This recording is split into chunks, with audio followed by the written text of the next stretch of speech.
Hello guys, Radhe Radhe.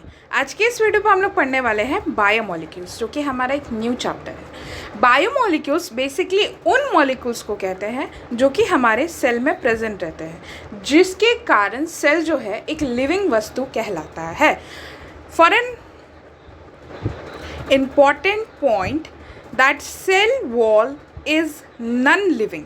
ठीक है, cell wall जो होता है वो नॉन लिविंग होता है, but rest of the organelles, plasma membrane, mesosome, all are living components of the cell, और जो कि मॉलिक्यूल से बने हुए रहते हैं उन्हीं मॉलिक्यूल्स को हम लोग बायोमॉलिक्यूल्स कहते हैं। ये जो आप देख रहे हो दैट इज़ बायोमॉलिक्यूल्स का डायग्राम है।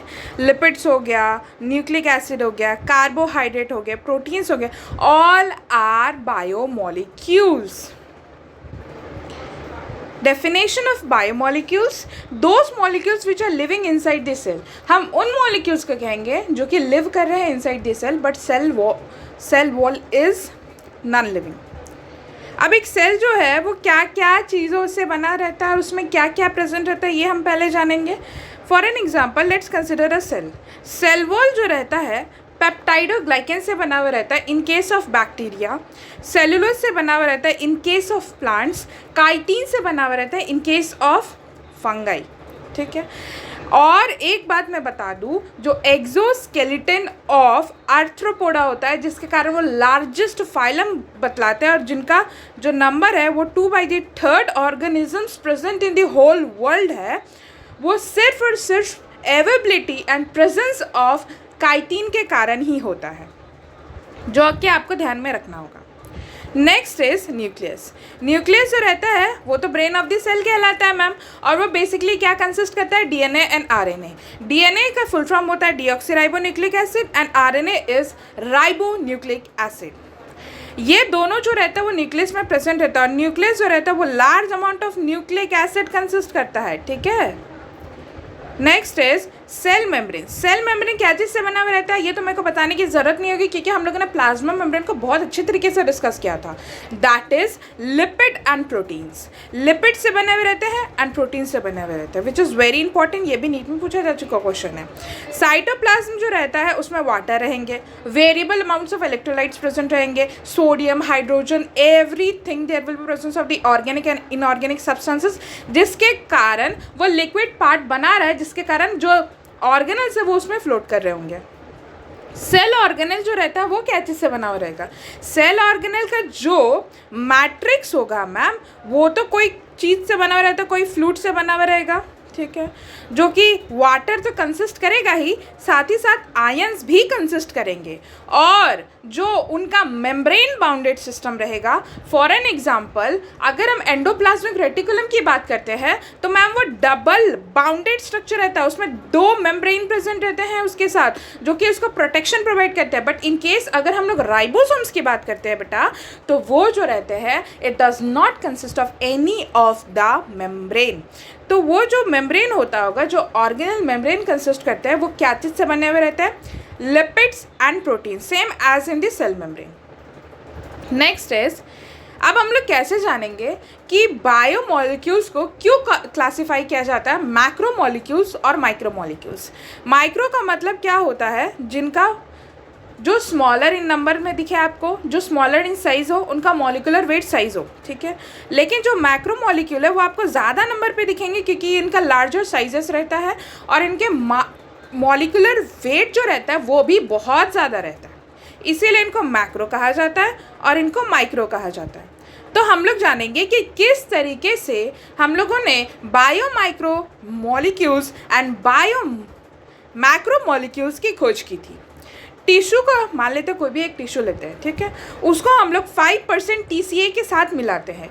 TCA is trichloro acetic acid. Trichloro acetic acid के साथ अगर हम लोग मिलाते हैं और एक स्लरी बनाते हैं, जब इस स्लरी को हम लोग एक टेस्ट ट्यूब में लेकर के छानेंगे तो जो चीज़ें ऊपर में बच जाएंगी, फनल के ऊपर जो चीज़ें उस चीज़ क्लॉथ या फिर कॉटन क्लॉथ के ऊपर बच जाती है, वो मॉलिक्यूल्स कहलाते हैं रिटेंटेड, और वही रिटेंटेड बायो मैक्रो मॉलिक्यूल्स कहलाते हैं, जो कि उस शीट से पास नहीं हो पाते हैं। हालांकि जो फिल्ट्रेट होते हैं वो क्या होते हैं, उस चीज़ क्लॉथ से या फिर कॉटन क्लॉथ से पास हो जाते हैं और वो क्या रहते हैं, उसको फिल्ट्रेट कहते हैं और वो बायो माइक्रो मॉलिक्यूल्स कहलाते हैं। ठीक है, bio micro. Acid soluble pool, acid soluble pool को ये ज़्यादा कंसिस्ट करते हैं जो बायो माइक्रो मॉलिक्यूल्स होते हैं। एसिड सॉल्युबल पूल जो रहता है वो बेसिकली हम लोग साइटोप्लाज्म को कहते हैं, विच इज़ वेरी वेरी इंपॉर्टेंट। ठीक है, एसिड सॉल्युबल पूल साइटोप्लाज्म को कहते हैं। Next is macromolecules. अब हम लोग डिस्कस करेंगे मैक्रोमोलिक्यूल्स क्या होता है।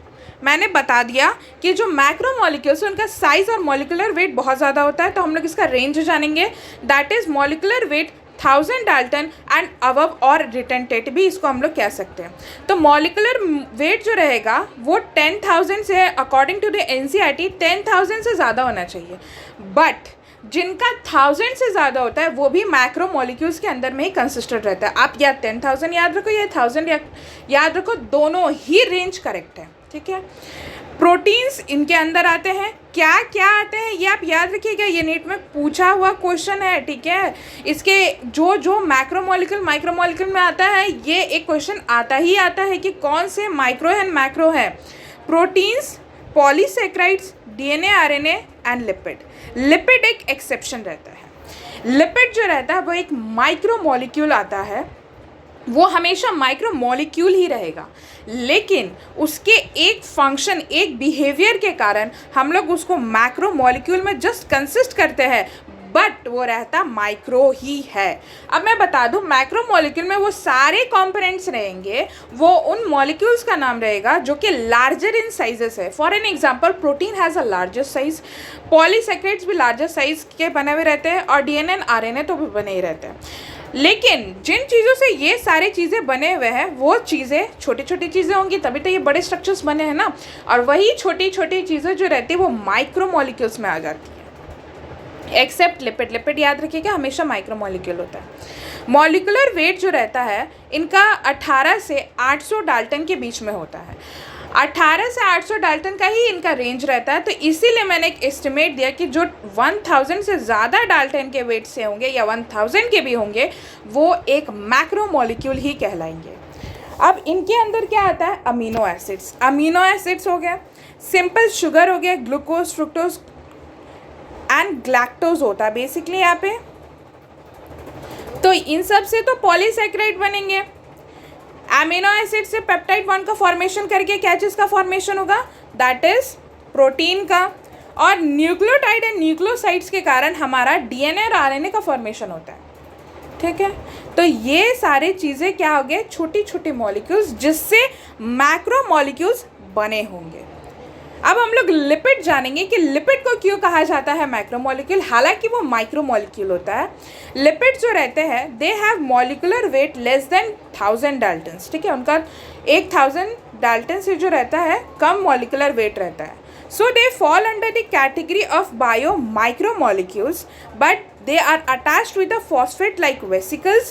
They form miscellaneous formation lipid part by which they form macromolecules. इसका ये कहने का मतलब है कि जो लिपिड होता है वो अकेले नहीं होता है, वो कार्बन और हाइड्रोजन बॉन्डेड एक स्ट्रक्चर से के साथ जुड़ा हुआ रहता है, जिसको एक वेसिकल का स्ट्रक्चर मिला रहता है, और उस स्ट्रक्चर को हम लोग क्या कहते हैं, फॉस्फेट कहते हैं। और ये वाला स्ट्रक्चर जो रहता है वो क्या रहता है, लिपिड होता है। अब इसका मिसलेनियस फॉर्मेशन ये होता है, मैं यहाँ पे बताती हूँ कि जब हम लोग इसको लिक्विड में या वाटर में डालते हैं तो ये एक तरीके का मिसल का फॉर्मेशन कर देता है, और ये अलग नहीं होता है, एक साथ एक बेस्ट फ्रेंड की तरह चिपक जाता है और वो अलग होगा ही नहीं। ये लार्जर मॉलिक्यूल फॉर्म होने के कारण इसका मॉलिक्यूलर वेट जो रहता है वो ज़्यादा आ जाता है, जिसके कारण हम लोग इसको कंसिडर करना पड़ता है एक मैक्रो मॉलिक्यूल में। Next is all components of retentate are biomacromolecules except lipids. Lipids are biomicromolecules. अब ये बेसिकली क्या होता है, मिसल्स का फॉर्मेशन के कारण होता है। ठीक है, ये याद रखिएगा, मिसल्स के फॉर्मेशन के कारण ही इसको हम लोग मैक्रोमोलिक्यूल कंसिडर करते हैं। अब बेसिकली जो बायोमोलिक्यूल्स होते हैं उसमें एलिमेंट्स जो रहता है वो बहुत सारे रहते हैं, very vast and varieties of elements present रहते हैं। तो लेकिन सबसे ज़्यादा मात्रा में कार्बन, हाइड्रोजन एंड ऑक्सीजन ही प्रेजेंट रहते हैं. That are the major elements. Inorganic components की अगर हम लोग को बात की जाए, ये एनसीईआरटी में डिस्कस है इसलिए मैं बता रही हूँ. इनऑर्गेनिक कंपोनेंट्स में किस तरीके से हम लोग जानेंगे, किस तरीके से हम लोग आइडेंटिफाई कर सकते हैं, पहचान सकते हैं इनऑर्गेनिक कंपोनेंट को. मान लेते हैं हम लोग कोई भी फ्रूट का या फिर कोई भी वेजिटेबल का वेट लेते हैं, जिसका वेट जो है वो 1 kg है, वेट वेट है उसका. ठीक है. जब हम लोगों ने उसको धूप में डाल दिया और सनलाइट के प्रेजेंस में वो पूरा का पूरा, उसमें जितने भी वाटर के कंपोनेंट थे सारा का सारा एवापोरेट हो गया. जो रेमिनेंट टिश्यू बचा, उस जो बच गया टिश्यू वो रेमिनेंट टिश्यू कहलाएगा. और जो रेमिनेंट टिश्यू बचा वो मान लेते हैं 150 ग्राम बचा, जो कि उसका क्या है, रूखा सूखा वेट है. ये जो ड्राई वेट है वो क्या किए, उस ड्राई वेट को हम लोग बर्न किए और उसमें कार्बन डाइऑक्साइड और वाटर रिमूव कर दिए. उसमें क्या हो गया कि कार्बन डाइऑक्साइड और वाटर जो रहता है, जो प्रेजेंट था, उसको अगर हम लोग हटा देंगे तो हमारे पास क्या बचता है, राख, जो कि जिसको हम लोग इंग्लिश में ऐश कहते हैं. उस ऐश में ही आपके क्या होंगे, अधिकतर मात्रा में इनऑर्गेनिक कंपोनेंट्स प्रेजेंट होंगे. Next is element and percentage wait.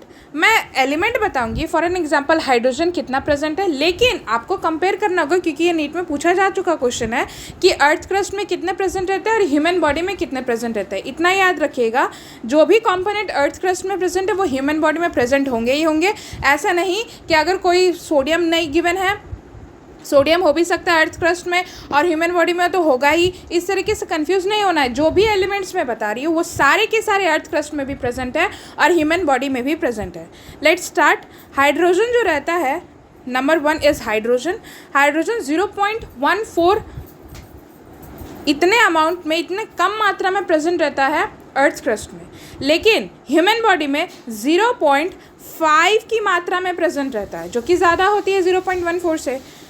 Carbon का जो एलिमेंट होता है वो एलिमेंट अर्थ क्रस्ट में बहुत कम मात्रा में प्रेजेंट रहती है, लेकिन ह्यूमन बॉडी में 18.5 में ये प्रेजेंट रहता है. नेक्स्ट इज ऑक्सीजन जो रहता है वो 46.6 प्रेजेंट रहता है अर्थ क्रस्ट में, लेकिन ह्यूमन बॉडी में 65 प्रेजेंट रहता है.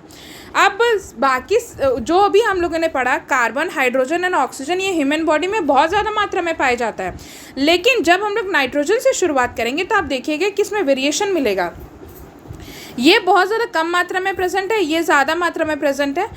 ये जो सल्फ़र होता है ये बहुत ही ज़्यादा कम अमाउंट में प्रेजेंट है और यहाँ पे ये ज़्यादा अमाउंट में प्रेजेंट है. मतलब ये नेग्लिजिबल की मात्रा में, लेकिन ह्यूमन बॉडी में प्रेजेंट है ज़्यादा मात्रा में.